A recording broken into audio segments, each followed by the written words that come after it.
On a summer morning in 1346, across the rolling fields of northern France, two armies faced each other in what would become one of the most shocking military disasters in European history. On one side stood the flower of French chivalry, thousands of armored knights representing centuries of battlefield dominance. On the other, a smaller English force that would unleash a storm of death so devastating it would forever change the face of warfare. This is the story of Crécy, where English longbows turned the sky black with arrows, and the age of the mounted knight began its bloody descent into legend. The roots of this catastrophe stretched back nearly a decade to a succession crisis that would ignite over a century of war. When Charles IV of France died in 1328, without a male heir, the throne passed to his cousin Philip, Duke of Valois. But across the Channel, another claimant watched with growing fury. Edward III of England, grandson of Philip the Fair through his mother Isabella, believed the crown of France was rightfully his. For years he had accepted Philip's rule, but by 1337, tensions over English territories in France had reached a breaking point. Philip's Great Council declared that Edward's French lands should be seized for his failures as a vassal. Edward's response was swift and uncompromising. He claimed the throne of France and prepared for war. Thus began what history would remember as the 100 Years' War, a conflict that would devastate both kingdoms and reshape the very nature of medieval warfare. By the summer of 1346, Edward had assembled one of the largest invasion fleets in European history. Over 1,000 ships carried his army across the Channel, a force of roughly 4,000 men-at-arms and 10,000 archers. This was no mere raid.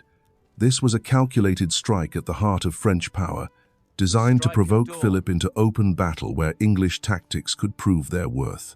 On July 12th, the English landed at Saint-Vaast-la-Hougue in Normandy, achieving complete strategic surprise. What followed was a campaign of systematic destruction that would earn a name in the chronicles of war: the Chevauchée, a strategy of deliberate devastation designed to cripple the enemy's ability to wage war. Edward's soldiers burned their way through some of the richest lands in France, leaving a trail of smoke and ruin that stretched for miles. Town after town fell to the English advance. Caen, the jewel of northwestern Normandy, was stormed on July 26th. For 5 days the city was looted, while over 5,000 French soldiers and civilians lay dead in its streets. The young Edward of Woodstock, later known as the Black Prince, led his men in torching villages along the Seine Valley. This was warfare designed not just to conquer, but to terrorize, to strike such fear into the hearts of the French people that their very will to resist would crumble. The strategy worked exactly as intended. King Philip, watching his kingdom burn, could no longer remain passive. He began gathering the largest army France could muster, summoning knights from across his realm and hiring professional crossbowmen from Genoa. The flower of French chivalry answered his call. Dukes and counts, seasoned warriors who had never known defeat, rode to join their king. Among them came exotic allies, including the legendary blind King John of Bohemia, a warrior whose reputation stretched from the Baltic to the Mediterranean. As Philip's army swelled to massive proportions, Edward found himself in an increasingly dangerous position. His smaller force had penetrated deep into enemy territory, and now a French host estimated at anywhere from 70 to 120,000 men was converging on his position. The English had achieved their goal of provoking Philip into battle, but now they faced the terrifying prospect of being overwhelmed by sheer numbers. Edward's tactical genius became apparent in his choice of ground. Near the village of Crécy-en-Ponthieu, he found the perfect defensive position. A gentle slope rose from the valley floor, offering his army the crucial advantage of high ground. To the left flank lay the stream called the Maye, protecting that approach. To the right, the dark woods of Crécy provided natural barriers against flanking attacks. It was here that Edward would make his stand. The English deployment was revolutionary for its time. Instead of the traditional formation of mounted knights supported by infantry, Edward dismounted most of his men-at-arms and arranged them in 3 compact divisions along the ridge. Between and on the flanks of these divisions, he placed his secret weapon, nearly 8,000 longbowmen, arranged in wedge-shaped formations that would allow them to pour devastating fire into any attacking force. These were not the crude bows of peasant levies, but weapons of war that represented the pinnacle of medieval archery technology. The English longbow, crafted from seasoned yew, required immense strength to draw.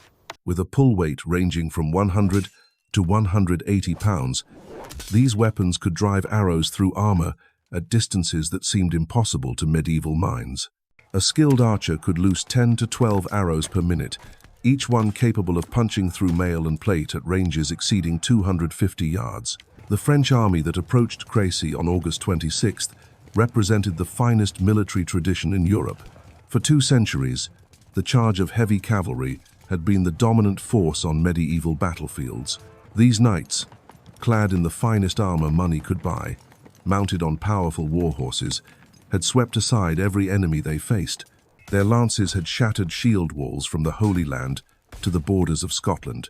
Their very presence on the battlefield was enough to send lesser troops fleeing in panic. But Philip's army carried within it the seeds of its own destruction. The 4,000 Genoese crossbowmen who formed the Vanguard were professionals, skilled mercenaries who had served in conflicts across Europe. Under normal circumstances, they would have been protected by massive shields called Pavises, behind which they could reload their weapons in safety. But in the haste to reach the battlefield, these crucial defenses had been left with the baggage train, miles behind the advancing army. The crossbow itself, while powerful and accurate, suffered from critical limitations when compared to the English longbow. A trained crossbowman could loose perhaps 2 bolts per minute, less than a fifth the rate of fire achieved by English archers. Their effective range was shorter, and their weapons were far more complex, requiring careful maintenance and specialized ammunition that was difficult to replace in the field. As the 2 armies faced each other across the fields of Crécy, the stage was set for a collision that would echo through the centuries. The French, confident in their numerical superiority and proud military tradition, prepared to sweep the smaller English force from the field. The English, outnumbered perhaps 2 to 1, trusted in their revolutionary tactics and the devastating power of massed archery. King Philip, eager to bring the English raiders to battle, made a fatal decision. Rather than waiting to properly organize his forces and reconnoiter the English position, he ordered an immediate assault as evening approached. His army was strung out along the roads, with the rear formations still miles from the battlefield. The local peasantry, furious at the destruction wrought by the English Chevauchée, clamored for immediate vengeance. Finding his troops impossible to control in the growing chaos, Philip gave the order that would doom the flower of French chivalry. The battle was about to begin, and with it, the medieval world would witness the birth of a new age of warfare. The storm of arrows was gathering, ready to fall like deadly rain upon the greatest knights in Christendom. The Genoese crossbowmen advanced first, their footsteps echoing across the trampled earth as they moved into position. Behind them, the greatest cavalry force in Europe waited with growing impatience. Knights shifted restlessly in their saddles, their war horses snorting and pawing the ground. The evening sun cast long shadows across the battlefield, and storm clouds were gathering on the horizon, adding an ominous weight to the air. As the crossbowmen reached their firing positions, disaster struck immediately. Without their protective pavises, they were exposed and vulnerable as they struggled to span their weapons under the watchful eyes of thousands of English archers. The first volleys of crossbow bolts flew toward the English lines, but they fell short, their range insufficient to reach the defenders on the ridge above. Then came the English response, and with it, the sound that would haunt French nightmares for generations. The deep thrumming of 8,000 bowstrings released as one, sending a black cloud of death arcing high into the darkening sky. The arrows fell like hail upon the exposed Genoese, who had no shields to shelter behind, no cover to seek. Men crumpled to the earth, their bodies bristling with feathered shafts, their cries of agony lost in the thunder of the next volley. Within minutes, the Genoese formation was in complete chaos. Those who could still stand began a desperate retreat, abandoning their positions and fleeing back toward the French lines. But their panic only served to enrage the French knights, who saw this withdrawal as cowardice rather than tactical necessity. King Philip himself, watching his hired crossbowmen stream back in disorder, reportedly shouted for his knights to cut them down for blocking the road. What followed was a scene of breathtaking brutality as French knights rode down their own allies, trampling the wounded Genoese underfoot in their eagerness to reach the English lines. Swords flashed as mounted warriors struck down fleeing crossbowmen, adding to the carnage that was already mounting on the field. The French army was destroying itself before the English had even engaged their main force. Through this chaos, the first wave of French cavalry thundered forward, their lances leveled and their war cries echoing across the valley. These were the finest knights in Europe, men whose fathers and grandfathers had conquered at Bouvines and triumphed in countless tournaments. Their armor gleamed despite the gathering dusk, and their banners streamed behind them as they charged up the slope toward what they believed would be easy victory. But as they closed the distance, the English archers loosed their second devastating volley. This time, the target was not unarmored crossbowmen, but the pride of French chivalry itself. The storm of arrows that fell upon the charging knights was unlike anything medieval warfare had ever witnessed. Bodkin points, designed specifically to penetrate armor, punched through mail and plate with horrifying effectiveness. Horses screamed as they were struck, rearing and falling, crushing their riders beneath tons of armored flesh. The sound was indescribable, the whistle of arrows cutting through air, the crash of falling horses, the screams of wounded men and beasts, the clatter of armor as knights were thrown from their saddles.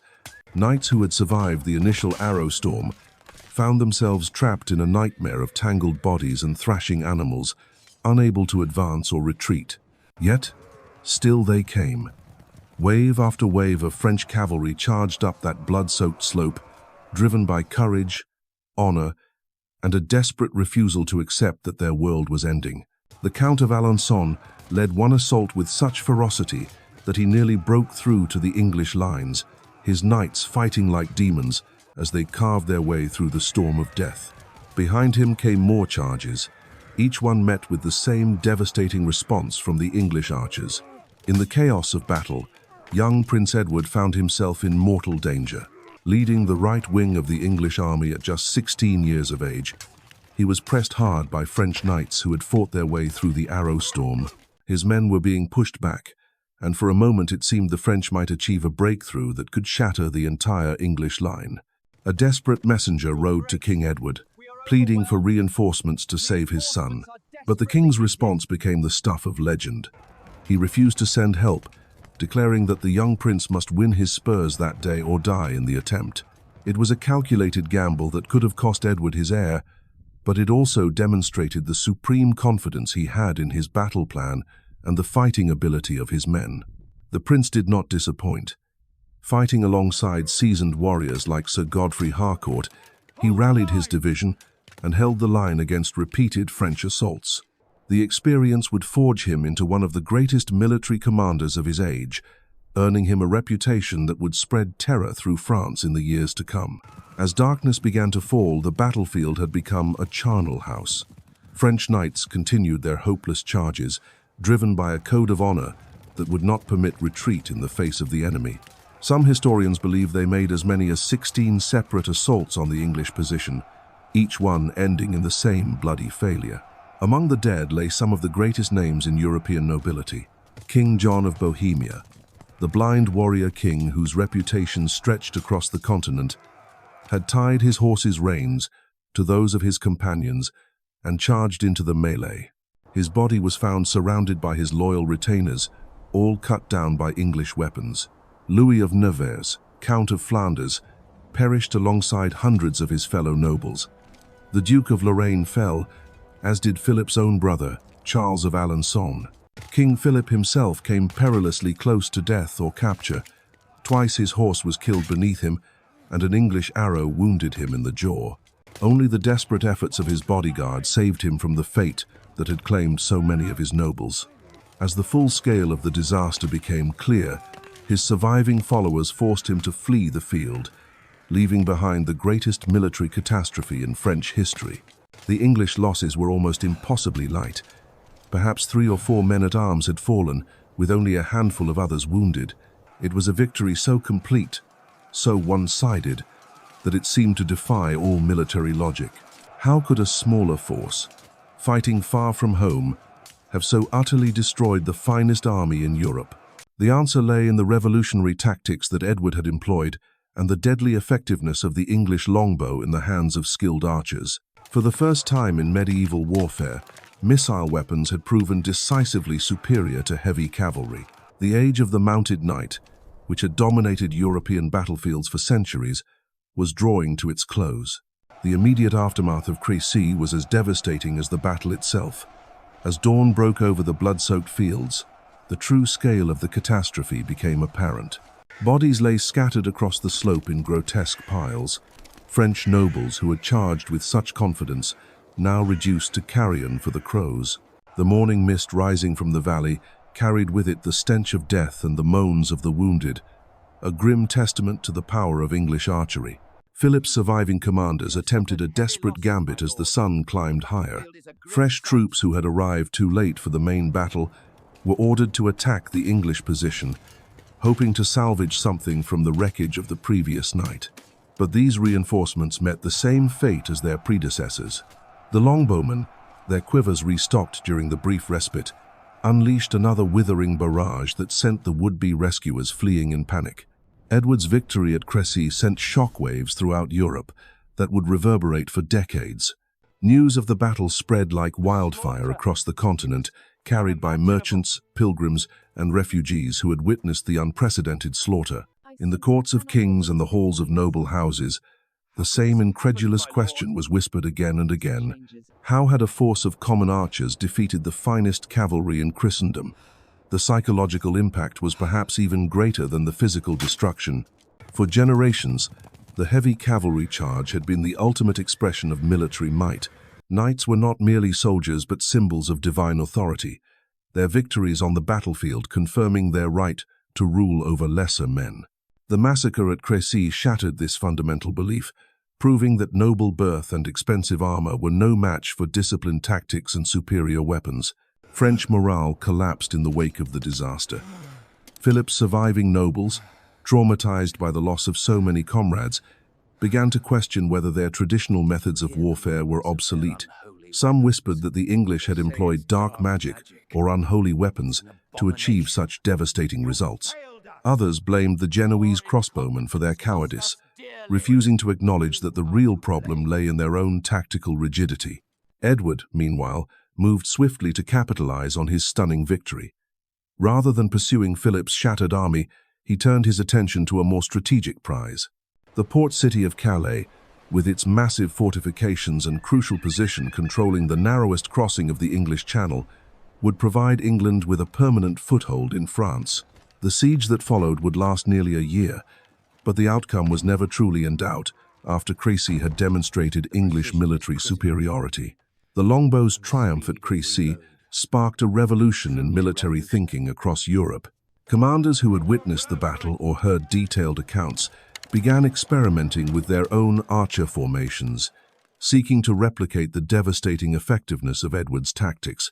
The Swiss, already renowned for their disciplined infantry, began incorporating more missile weapons into their formations. Italian city-states hired English and Welsh archers as mercenaries, eager to acquire the skills that had proven so decisive. But it was not just the longbow that had won the day at Crécy. Edward's use of early gunpowder weapons, though limited, marked another crucial step in the evolution of warfare. The small cannons and bombards deployed by the English army were crude by later standards, but they represented the dawn of a new age. Artillery would eventually make even the mighty walls of medieval castles obsolete, just as the longbow had rendered heavy cavalry vulnerable. The social implications of Crécy were equally profound. The English archers who had wrought such destruction were not nobles or knights, but common yeomen drawn from the villages and towns of England. Their elevation to military prominence challenged the entire feudal hierarchy, suggesting that skill and training mattered more than bloodline or social rank.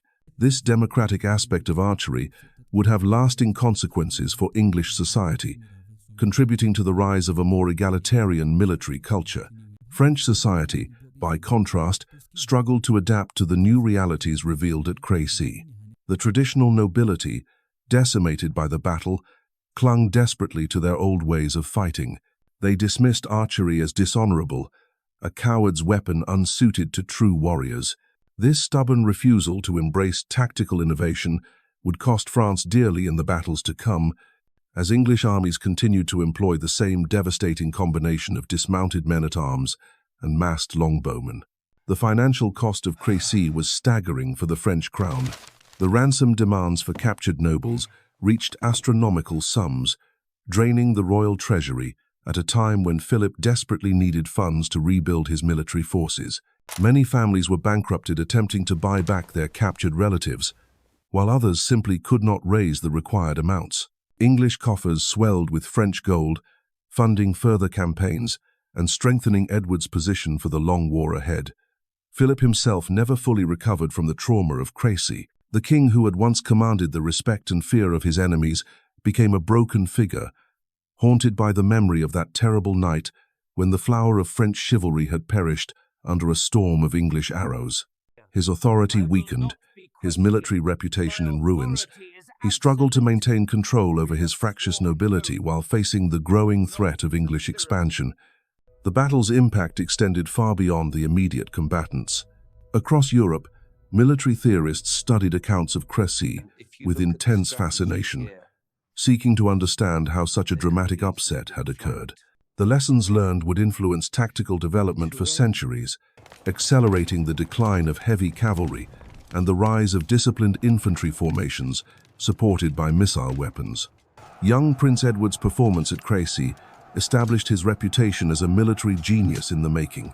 His coolness under pressure and tactical acumen impressed even veteran warriors, marking him as a commander to watch in future campaigns. The legend of the Black Prince began that day on the blood-soaked slopes of northern France, where a 16-year-old boy proved himself worthy to lead armies against the mightiest foes.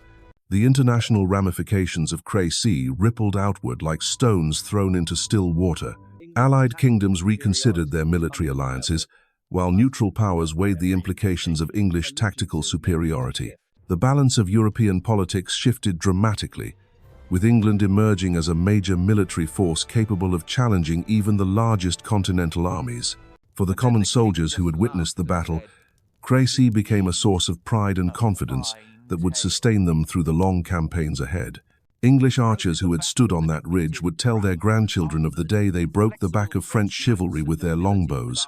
The memory of that victory would inspire generations of English warriors, creating a military tradition that would dominate European battlefields for decades to come. As autumn settled over the scarred landscape around Crécy, the full magnitude of what had occurred began to sink in. This had been more than just another battle in the endless conflicts between medieval kingdoms. It was a watershed moment that marked the end of one age and the beginning of another. The storm of arrows that had darkened the sky above Crécy had also cast a shadow over the entire feudal system, revealing its fundamental vulnerabilities and accelerating changes that would reshape the medieval world forever. The immediate consequences of Crécy rippled far beyond the blood-soaked battlefield. Within days, messengers were galloping across Europe, carrying news that would shake the foundations of medieval warfare. In the courts of kings and the castles of lords, the same impossible tale was told and retold. A smaller English army had annihilated the finest cavalry force in Christendom, using nothing more than longbows and tactical brilliance. The psychological wounds inflicted on French nobility ran deeper than any physical injury. For centuries, the mounted knight had been the supreme expression of military might, an armored god of war whose charge could scatter armies and topple kingdoms. At Crécy, this fundamental truth had been shattered by common English yeomen drawing their bows. The very order of the medieval world seemed to tremble on its foundations. King Philip, nursing his wounded jaw and wounded pride, faced a crisis that went far beyond military defeat. His treasury was emptied by the ransom demands for captured nobles, while his surviving lords whispered doubts about his leadership. The estates of France, horrified by the scale of the disaster, refused to grant him the funds needed to raise another army.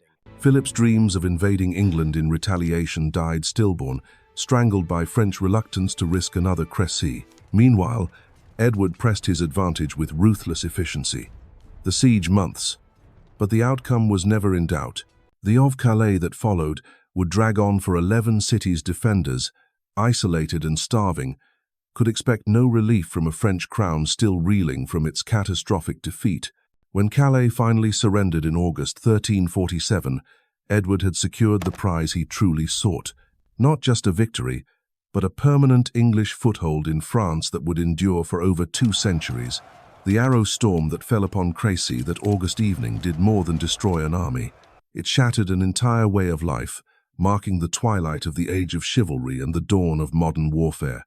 The longbow had proven that skill and discipline could triumph over noble blood and ancient tradition. From the blood-soaked fields of northern France, the medieval world would never be the same again.